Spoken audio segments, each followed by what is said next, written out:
Religion and Identity, The Aftermath of Bill 21. Pecha Kucha by Komac. Imagine being told that you no longer have the freedom to express your beliefs or your faith, which you hold in the highest regard above all else. That is what happened to public service workers all across Quebec when the government decided to implement Bill 21 and close the door on individuals' right to freedom of religion. On June 16, 2019, the Quebec government officially passed Bill 21. It formally bans teachers, police officers, judges, and many others from wearing religious symbols such as hijabs, turbans, kippas, and crucifixes while at work. There has been a lot of controversy surrounding the passing of this bill.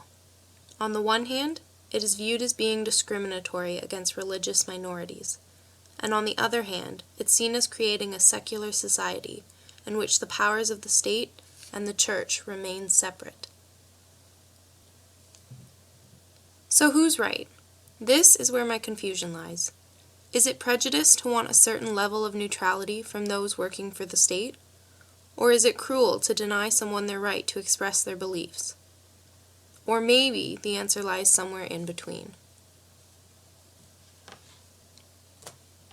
Abigail Eisenberg states that religion is considered part of a person's identity, similar to their ethnic background. And when looking at religion using an identity approach, religion becomes part of who I am, rather than what I choose to believe. With this in mind, it's easy to see how Bill 21 could be met with great hostility. In a way, we are asking individuals to change who they are by disallowing them to wear the religious symbols they believe so strongly in. We are asking them to dissociate themselves from their faith. Some of the most basic human rights are that of freedom of expression and freedom of religion. We are essentially taking away that right by denying the ability to wear religious symbols while at work. This is an injustice that will affect all new public service workers in Quebec. Those who were already working when the bill was passed will be allowed to keep wearing their religious symbols at work. However, that does not mean that it comes without a cost. If they should get promoted or change jobs, they will lose all privileges that have been granted to them. BBC News published an article in which they interviewed an individual who has been teaching in Quebec for over a decade. She stated that she feels both frustrated and angry about the new law, at the fact that a teacher who teaches 10 feet away from her has more opportunity than she does, simply because of what she's wearing.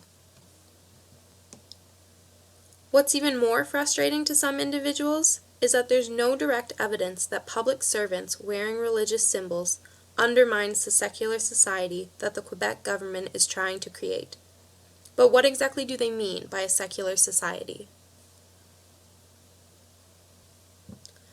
William Hovard and his colleagues describe secularization as being a broad and malleable term in public education with widely varying and contested interpretations.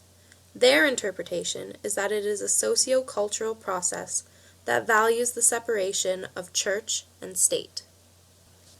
Some have argued that when working for the state, there is a certain level of discretion and reserve that is required.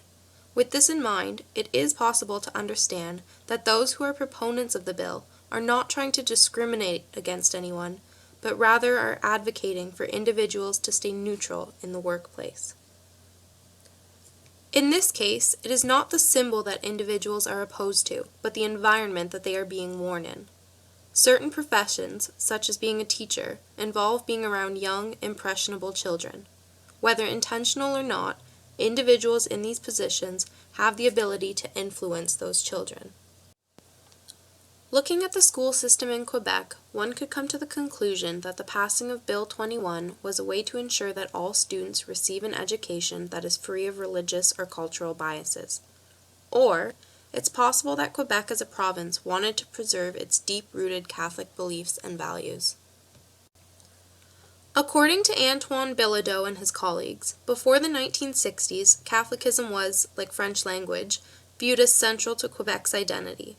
The Catholic Church played a central role in the daily life of citizens, being largely responsible for education, health, and social services. If we return to the idea of identity and consider the importance individuals place on protecting their identity, and subsequently their religion, is it not fair to say that Quebec collectively has the right to protect its identity as well? Bilodeau and his colleagues go on to say that when individuals believe their own national, cultural, or ethnic group is at risk or is being threatened, they are more likely to reject minority groups and their associated symbols, and to express a strong desire for cultural unity. It's possible that Quebec as a whole felt their belief system was at risk, and therefore took what they considered to be necessary actions to protect and preserve its own identity and values. The question is, does that make the passing of Bill 21 acceptable? A strong case can be made for both sides of the argument. It's possible the bill may have been fueled by a strong desire to uphold the long-standing beliefs of a treasured province, and that the intent of the bill was not to discriminate, but rather create a neutral environment in which no individual feels influenced by symbols of any kind. That being said, who are we to put restrictions on a person's identity, to decide what is and isn't acceptable to wear, or say, or do? And if we start taking away someone's rights, their freedom of expression, their freedom of religion, where do we stop? Where do we draw the line?